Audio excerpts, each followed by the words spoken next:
బీడులోన వాన చినుకు పిచ్చి మొలక వేసింది, పాడలేని గొంతులోన పాట ఏదో పలికింది.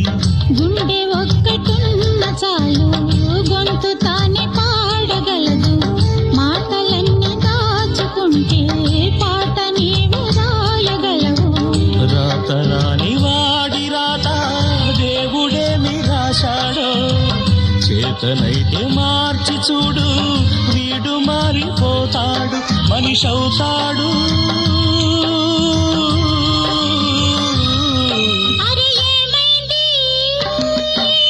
మనసు కొరకలకి ఎక్కడికో ఎగిరింది, అది ఏమైంది? తన మనిషిని వెతుకుతూ ఇక్కడొచ్చి వాలింది.